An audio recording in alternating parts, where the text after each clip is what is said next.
What would happen if you built a refuge for a persecuted people in a place where another people already lived? In the next few minutes, you'll learn why this moral quandary is at the root of the struggle between Israelis and Palestinians, and what you can do to help achieve a just peace for everyone in the region.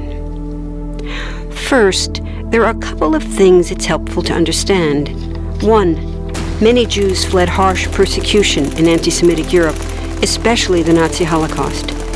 Zionists encouraged massive immigration to historic Palestine, at that time a British colony, where Jews had an age-old connection and where small Jewish communities had long existed among larger groups of indigenous peoples. But when the UN offered the Jewish immigrants the majority of the land for a new state called Israel, for the indigenous Palestinians who lived there, it was a massive destruction of life.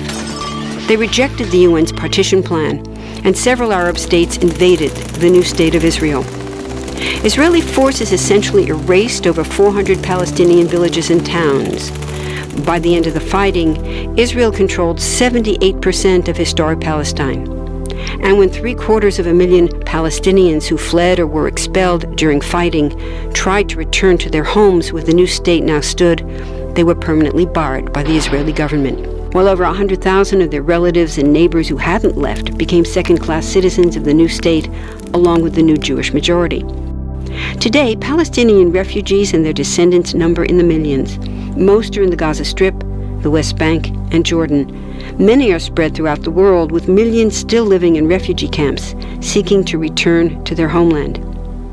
To sum up, one group of refugees found a much-needed home, but in the process, a new group of refugees was created. Here's the second thing to understand. Israel was founded as a Jewish state. But now ask yourself, what exactly does that mean? People had lots of ideas about what a Jewish state should look like. Some called for equality for all citizens. But what was created, in practice, was institutional discrimination against non-Jews.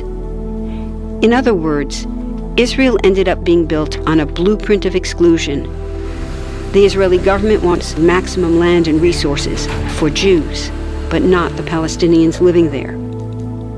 That's why, inside Israel, Jews get special privileges, including rights to land and housing, that are denied to the Palestinian citizens, who make up 20% of Israel's population.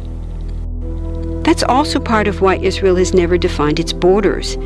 In fact, they still hold on to land, the West Bank and Gaza, that they conquered in the war in 1967. Since then, Israel has built Jewish settlements throughout the occupied West Bank, building Jewish-only cities and supplying them with infrastructure like roads and army camps, schools, and even a college.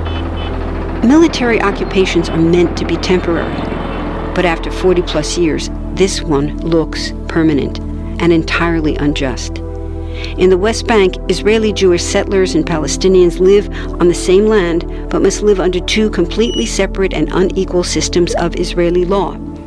The Jewish settlers dominate the natural resources, including water and agricultural land, and they're backed by the Israeli army. To maintain the occupation, Israel has demolished thousands of Palestinian homes and orchards, confiscated Palestinian land, bombed a captive civilian population in Gaza, and punished resistance with raids, arrests, and assassinations, all to gain maximum land while making life so difficult for Palestinians that they will either leave or be too afraid to resist. Palestinians have fought back. For decades, they tried to achieve national liberation through armed struggle. Some groups still do, but the majority now support popular protest instead. The deeply harmful pattern of control, repression, and violence profoundly harms Palestinians living under occupation and Israelis living as occupiers. This must be broken to reach a peaceful and secure future for both peoples.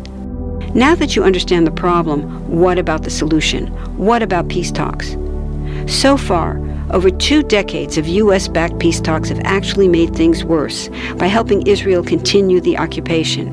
It's been years of talking while Israel massively expanded the Jewish settlements and literally redrew the map. Peace talks are good if they're real, but not when they're theater to cover a land grab. So now what? The current world superpower, the United States, has been a terrible friend, enabling Israel's destructive and self-destructive expansion onto Palestinian land by funding the Israeli military, the biggest recipient of U.S. foreign aid in the world. But there's another superpower that can make the difference: you. There's a movement with hundreds of thousands of people just like you across the world, including Palestinians and Israelis, protesting, educating, divesting, and boycotting, all to bring nonviolent international pressure on Israel to stop violating human rights of Palestinians. Throughout history, where governments have failed to push for justice, people just like you, like us, have taken the lead and won.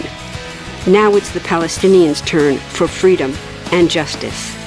We can pressure Israel to end the occupation and the discrimination. We want all people, Jews and Palestinians, to have equality, human rights, and democracy. We can change history. Join us.